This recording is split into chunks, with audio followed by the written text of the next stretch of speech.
Oklahoma fans, of course, root for your team. The same with Iowa State fans. The rest of the Big 12 root for chaos elsewhere, and then for your champion to be included in the college football playoff discussion on Sunday. We got Jason Ray on the line from Last Word on College Football to break down the Big 12 championship game and some possible nightmare scenarios that would be a whole lot of fun. So before we break down the game, I think people love to hear the scenarios. Where do we start here? Of course, the Big 12 is in a difficult situation, Jason, with a 2-loss champion.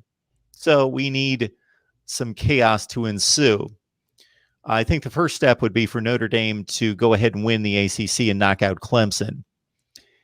And then possibly for Alabama to just go ahead and win the SEC and knock out Florida and Texas A&M. Possibly Texas A&M, although they've got an argument with 2 loss or just with a 1 loss. And then Ohio State possibly loses the Big Ten championship in Northwestern, sitting back at 14 right now, maybe more like 11 or 12 entering the weekend after the next rankings are released, opens the door for the Big 12. Yeah, I think really, Mark, the interesting thing is I think what kind of kick-started this conversation is, last week saw Iowa State leapfrog Cincinnati at number 7, and then conceivably will probably be number 6 this week with the Florida loss. So, and you got to put Iowa State and Oklahoma in that same category, just in terms of whoever wins this game will probably be at that number 6 spot. Certainly. So I think kind of going last week, the kind of the conventional wisdom was that Oklahoma or Iowa State, they're going to need Cincinnati to lose that game in the American Conference Championship to leapfrog them, but they're past them right now, and I don't think that you could see whether it's Oklahoma wins against Iowa State in that championship game or vice versa, Iowa State. I think that's either of those will be a more impressive win than Cincinnati beating Tulsa. Tulsa's much better this year, ranked in the top 25, but still much better top 10 win versus a top 25 win. And then to your point, now you have the chaos that could happen. I think you're right. Alabama's probably in. We talked about this a little bit. Alabama's in regardless of what they do.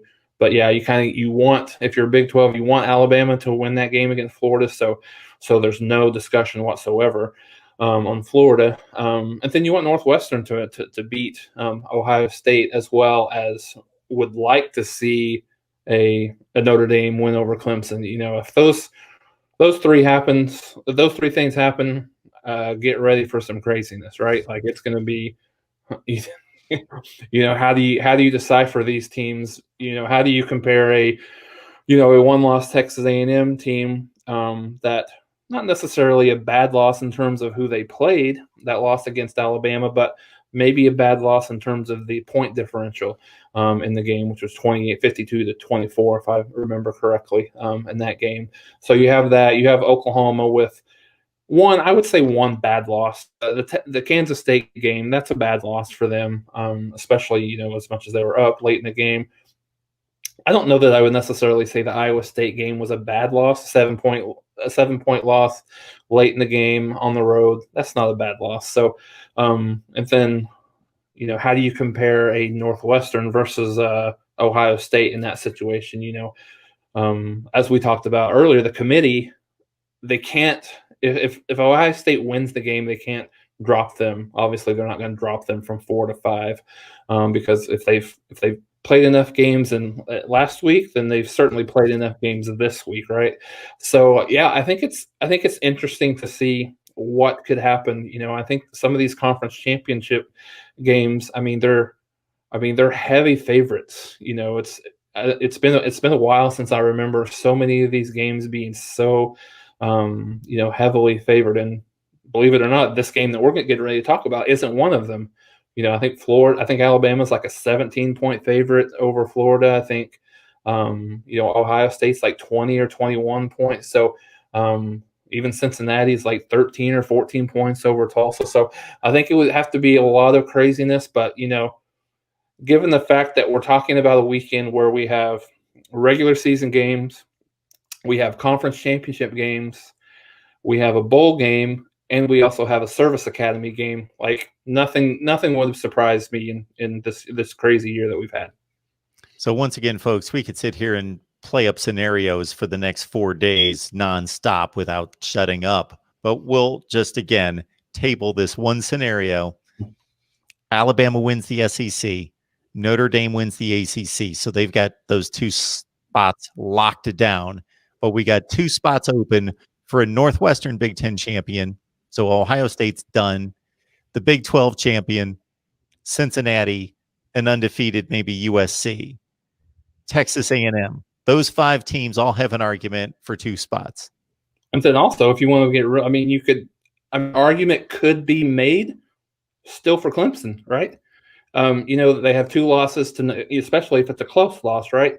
They have 2 close losses, one in overtime. Let's say it's a 3-point or 7-point game.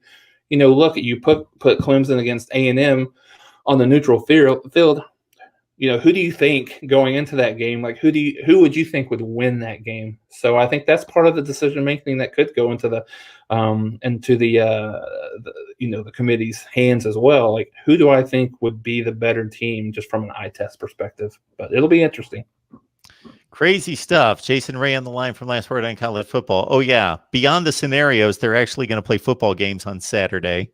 So, and this is a good one, regardless of how much it does or does not factor into the college football playoff. And we have thought for weeks that it would not, but things are starting to lean toward the Big 12 having a shot, possibly.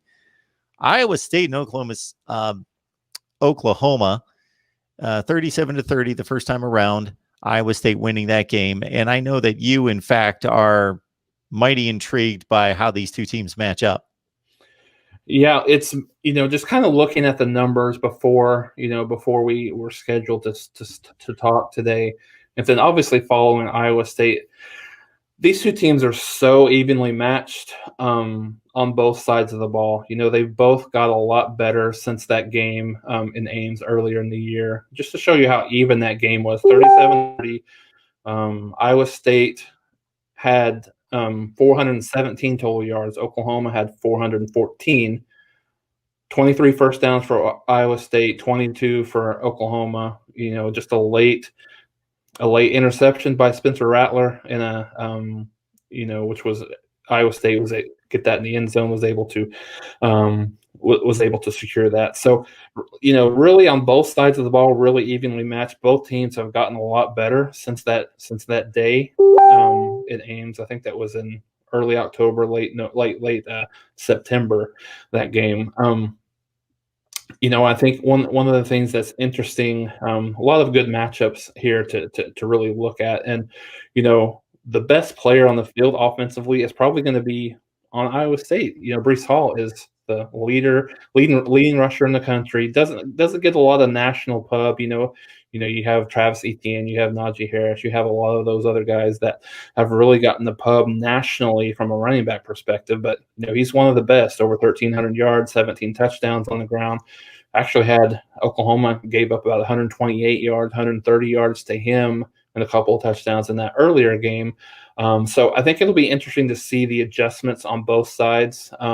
Iowa State has had a full 2 weeks to prepare. Oklahoma had probably a week and a half, close to it, with the cancellation against West Virginia last week. So a lot of good things to get into just in terms of some key matchups in this game. But just at the initial look, really evenly matched. And I think this is going to be the only time that Oklahoma has played a team that's going to be ranked higher than them in the Big 12 championship game since I believe it was 2007 when they played Missouri.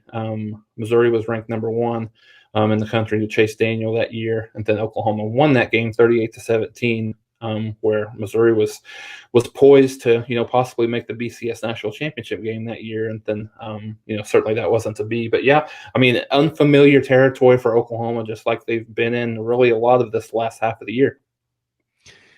So Jason, with all the matchups that seem so evenly matched, I'm going to serve up Oklahoma and say, where do you find the advantages? Where do you feel good about where Oklahoma can take Iowa State apart, whether it be offensively or defensively?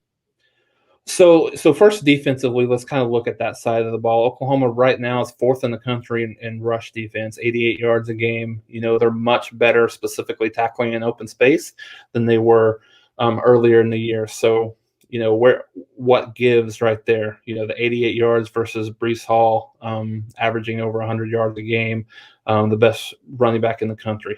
Is Oklahoma able to corral him? And I think I think the second biggest matchup really is Oklahoma being able to sack Brock Purdy. Oklahoma's averaging a little over almost three sacks a game. Iowa State's actually one of the best teams in the country. I think they're ranked ninth ninth in the country and only allowing one sack per game. So I think Oklahoma's ability to get to Brock Purdy, maybe not necessarily sacking him all the time, but hurrying him, getting him out of the pocket, is going to be a big key for Oklahoma, because we've talked about their receivers. I'm sorry, we've talked about their secondary, and even though the Oklahoma has made a lot of difference, a lot of improvements on the defensive side of the ball, secondary at times is still a little bit of their weak point. So I think being able to confuse Purdy, get him in stressful situations, I think is big. And I think the other thing would just be from an offensive perspective, having Ramondre Stevenson there. I mean, I think that's a little bit of a difference maker on the offensive side of the ball.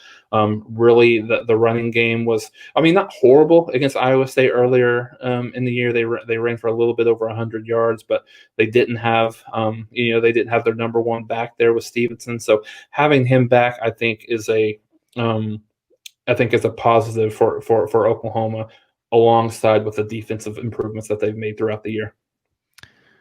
So if we flip the line of scrimmage and we put the Oklahoma offense out there with Spencer Rattler, and we've discussed this many times, that his progression and his elimination of mistakes has gone hand in hand with the running game improvement versus an Iowa State defense.